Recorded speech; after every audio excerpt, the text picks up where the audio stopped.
For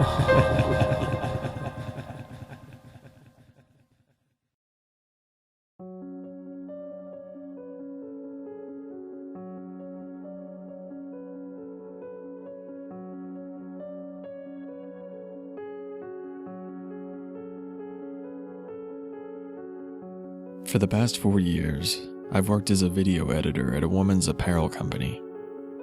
As you might imagine, most of the employees are female, and I'm in fact the only guy in my department. This leads to a lot of jokes and harmless teasing from both friends and coworkers, but the truth is, I don't mind at all. I hardly even notice. There is, however, one downside: the bathroom situation. But I'm getting slightly ahead of myself. A few months ago, due to a lack of space, my employer moved my entire department. There are about 12 of us, 11 girls, and me, the one dude, from its main headquarters to a smaller building across the street. It was a perfect situation. We desperately needed the extra space, and the building was available. Unfortunately, it wasn't in great shape. No one had leased the building for quite a while, and it was obvious. Ceiling tiles were cracked or collapsing, the carpets had peeled up, revealing bare concrete underneath, and the bathrooms were in god-awful shape. Honestly, the space looked more like a home for squatters than a comfortable workspace. But my employer put a lot of money into remodeling, and by the end, it was unrecognizable. What an amazing transformation. We each had individual working spaces complete with potted plants, ergonomic chairs, and open spaces to decorate however we wished. We were given a full kitchen complete with a Kroger coffee maker, magic bullet juicer, and top-of-the-line water purifier. And the girls were given an extravagant bathroom complete with futons and makeup mirrors. You know, the kind with bulbs around the frame. But there was one cost-cutting measure the company implemented, and they did it in the one place where it would affect the least amount of employees: the men's room. The men's room was a single toilet, sink, and a plain mirror. That was fine, seeing as I would be the only one using it, aside from the occasional office visitor. But the problem was that the door had a loose lock. Sometimes when I exited the bathroom, the weighted door would shut on its own and randomly engage its mechanism, locking me out until someone from maintenance could come over and jimmy the door back open. It didn't happen that often, but it was often enough to be a huge pain. To make matters worse, sometimes maintenance was bombarded with other matters, leaving me without a bathroom for hours or even days. Luckily, my female coworkers were good-natured enough to let me use the ladies' room if I were ever in an unfortunate situation of having to go badly while locked out of the men's room. They said they didn't mind. If anything, they found it amusing. One of the handful of times it happened, I would play it off lightheartedly, though really, I hated it. And it wasn't just because of my male ego. It wasn't due to indignity or embarrassment. It was because using the ladies' room just felt weird. Like, weird in a creepy way that I can't really explain. As if when I was in there, I wasn't alone. I vividly remember the first time I had to resort to using it. It was one of those days where the men's room lock had jammed that morning, and I had gone nearly a whole day without another bathroom break. An hour before my shift ended, I felt like my bladder was about to burst. My leg was shaking, my teeth were biting inside of my cheeks, and my eyes were beginning to water. I realized at that point my options were either to use the ladies' room or find a bush outside. I opted to use the ladies' room, though it was actually a tough decision. My female coworkers promised they would guard the door to make sure no one went in while I used the restroom. They checked to make sure it was empty before I shamefully entered. "Hello?" I said. No response. My first thought was how nice it looked. Like I said up above, futons and lit mirrors. I was also surprised that there were no urinals, only stalls. I know that sounds completely crazy, but when you've gone your whole life seeing urinals on the walls of public restrooms, you do a double take when you realize they aren't there. I I entered a stall, locked it, though I was sure no one else would be coming in, and undid my fly. I stood there in heaven as I emptied my bladder, immediately hearing nothing but the sound of rushing pee. The sound continued for what damn near felt like a minute straight before I heard something else. It was the sound of light footsteps. Then, my heart stopped. It was the sound of a nearby stall opening. Someone else was in the bathroom with me. Either they had come in unbeknownst to myself and my coworkers, or they had been there all along and hadn't answered when I called out. After the immediate shock, my feeling was that of utter embarrassment. Here I was, standing in the ladies' room, unleashing a floodgate of piss, and some poor girl had to hear it. Some girl I worked with, and who was probably just as embarrassed as I was. Damn, this was awkward. Somehow, without even thinking, I let out a feeble, sorry. I again heard the squeak of a bathroom stall, followed by a light thud. I finished peeing, shook twice for good measure, and sighed deeply as I exited the stall. I saw my beet red face in the light of the mirror as I quickly washed my hands and exited the restroom. My coworkers swore that no one had entered the ladies' room while I was inside, and they assured me it had been empty when I went in.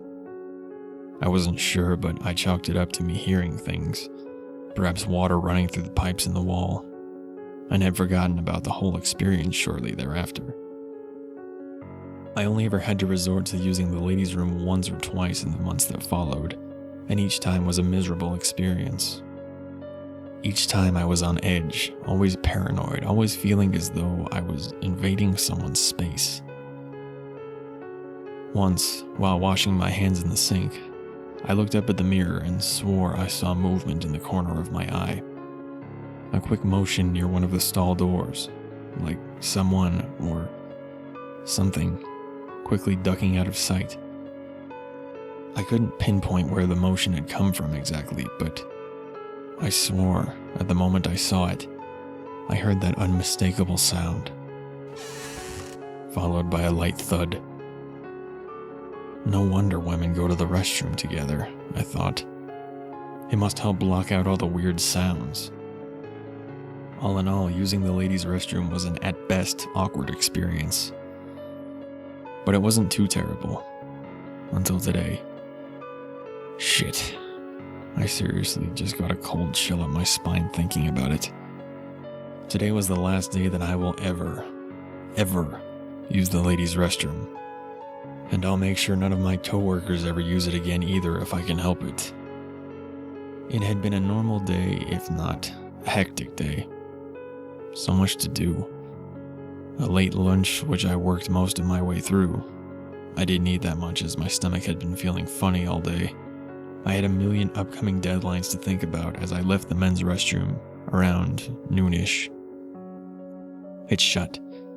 It latched. I sighed, turned around, checked the handle, and wasn't that surprised to learn I had just locked myself out. I sent an email to maintenance and went on with the rest of my day, not thinking much about it. I soon realized there was no way I'd make it home on time, especially when a last-minute project popped up an hour before I was supposed to leave. I felt a slight worry in my system. First, if I got home late, I might not be able to find a parking spot on my block. Second, I was dealing with quite a bit of indigestion and was feeling quite uncomfortable, but I worked as quickly as I could, hoping I could get out in time. Of course, the days you want to get home early are the days you end up working the latest. Sure enough, by 6 p.m., the last girl had left the office, and I wasn't nearly finished with my project. By 7:30 p.m., my stomach was killing me. It began to loudly rumble. And it wasn't an I'm hungry rumble, but rather an I'm upset and bloated and you are about to have a mess rumble. Sparing you too many details, let's just say I needed to use the restroom and use it badly. I looked at how much longer it would take my computer to finish processing my video project. 45 minutes. That plus the half-hour drive home meant there was no way I could wait. I went to the men's room and tried to open it. Oh, right. It was still locked, and maintenance had been too busy to fix it. I looked at the ladies' room and felt a twinge of nervousness for some weird reason, but shook it off as I decided to head on in. Though the way my stomach was acting, I didn't really have a choice. I entered the ladies' room and quickly rushed to a stall, unbuckling my belt as I walked. Again, I'll try sparing you the details, but within 20 seconds of sitting down, I felt a twinge of horror. I began to hear footsteps. I listened closely, wondering if I was again imagining things. No, it was unmistakable. I was definitely hearing a walking sound. Wait, not a walking sound. A crawling sound? My heart skipped a beat and my lungs turned to iron as I realized where the sound was coming from. It was coming from above me. Directly above me.